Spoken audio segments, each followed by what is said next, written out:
Our next speaker, Toastmaster Benjamin Urrutia, has been a Toastmaster for many years and loves every opportunity to keep learning about public speaking. One of those opportunities is to talk about the topic of negotiation, communication tool of everyday use. With his speaking title, A Successful Negotiation, Benjamin is going to tell us all about it. Please welcome Toastmaster Benjamin Urrutia.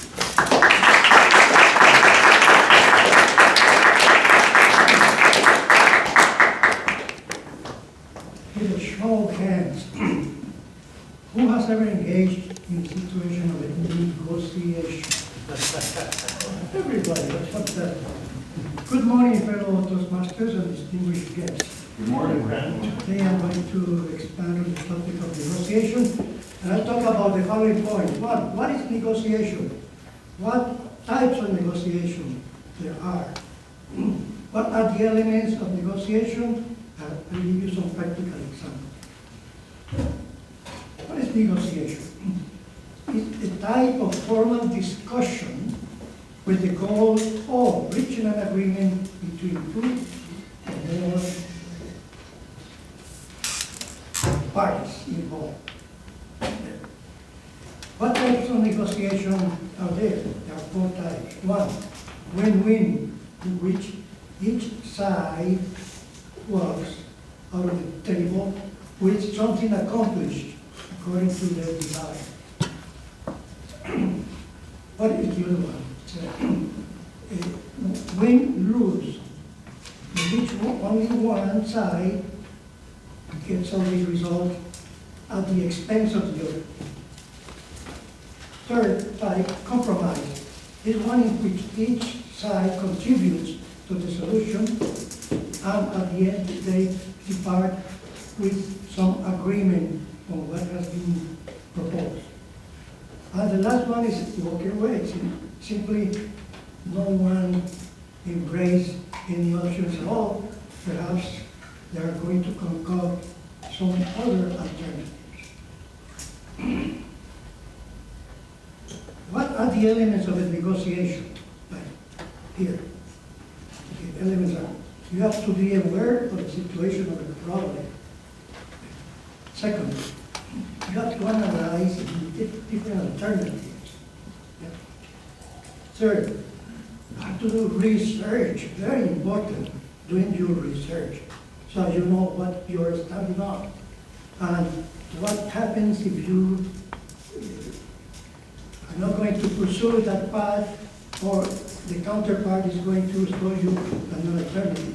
Be prepared. Research is very important.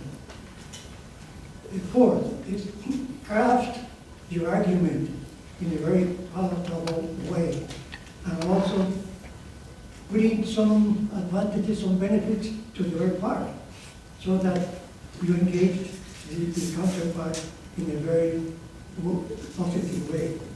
And the last one is being persistent. Just keep going. That will be very good. Okay. Negotiation takes place almost every day. For example, when your son or your kid is going to sit at the table, is going to have lunch, and he refuses to have lunch. The mom may come in and say, "Willie, eat this lunch and I'll give you ice cream."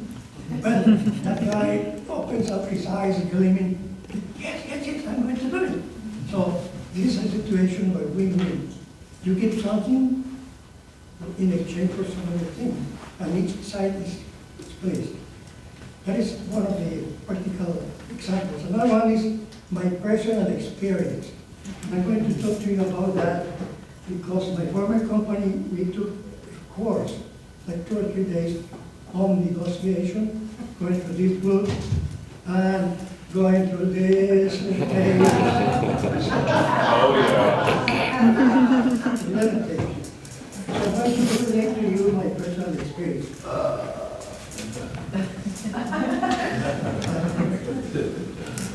Okay, I worked for an American company in Colombia for 25 years.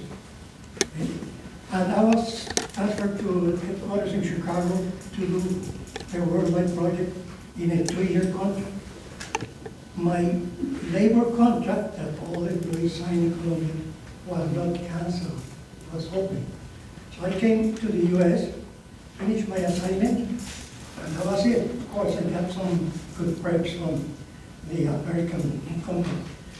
And then, in the meantime, my pension in Colombia, which for men is at a much earlier age than here in the US, was still being processed, but I didn't know when I was going to be declared, when I was going to begin earning my pension.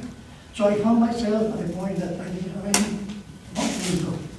Okay? So I proposed to the Colombian company, my contract is open, so I have to return there and work. So I'm going to show up, and you have to pay me. No. You're not going to do that because someone else has taken your job. I see that I was correct. Yes.